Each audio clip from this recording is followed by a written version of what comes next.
Bonjour à toutes et bonjour à tous. Juste avant ce week-end, je souhaitais faire le point avec vous des mesures que, dans le cadre de la cellule de crise que je réunis tous les matins en mairie, nous venons de prendre. Tout d'abord, le problème de l'alimentation de chacune et chacun d'entre vous. Nous avons créé, vous savez, Marché Solidaire.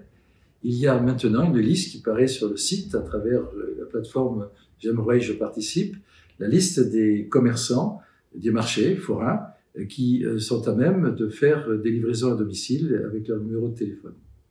Cette liste est accessible à tout le monde.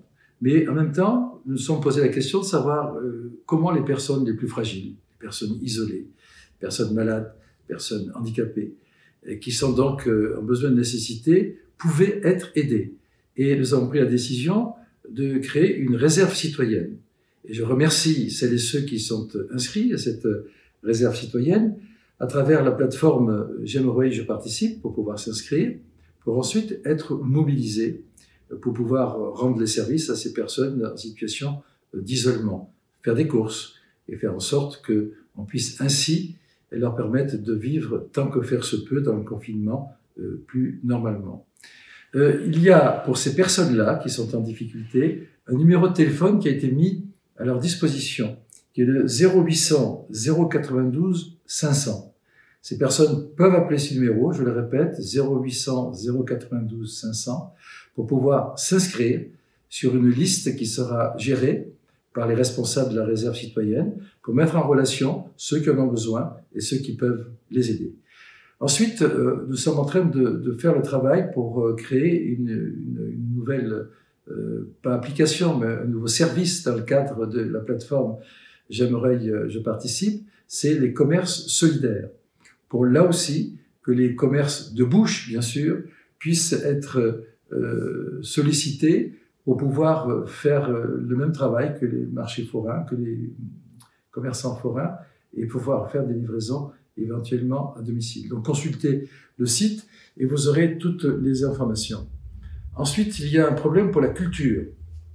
Je pensais qu'il était nécessaire que les services culturels de la ville, et plus particulièrement la médiathèque, puissent être mobilisés. À partir de cet après-midi, les services de la médiathèque vont fonctionner gratuitement pour les Ruyoises et les Ruyois qui le souhaitent, bien entendu, en dehors de tous celles et ceux qui sont abonnés. Vous pourrez ainsi avoir accès à des vidéos à la demande, à des films bien sûr, et avoir accès à la presse d'une manière libre et totale. Ça permettra aussi de vous aider dans ce confinement. Il y a également une autre décision qui a été prise par le gouvernement depuis hier. L'article de la loi qui a été voté dans le cadre de l'urgence sanitaire donne la possibilité, le droit aux polices municipales de verbaliser pour les personnes qui ne respectent pas le confinement.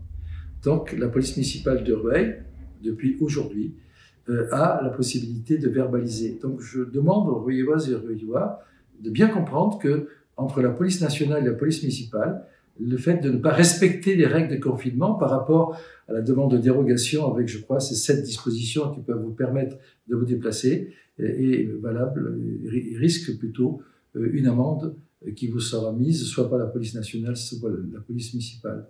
Respecter les règles de confinement, c'est le meilleur moyen de se protéger d'une manière tout à fait sûre pour chacune et chacun d'entre vous. Un point qui est très important, la mobilisation des anciens membres du service de santé, des professionnels et des étudiants en médecine. Il y en a certainement à Rueil.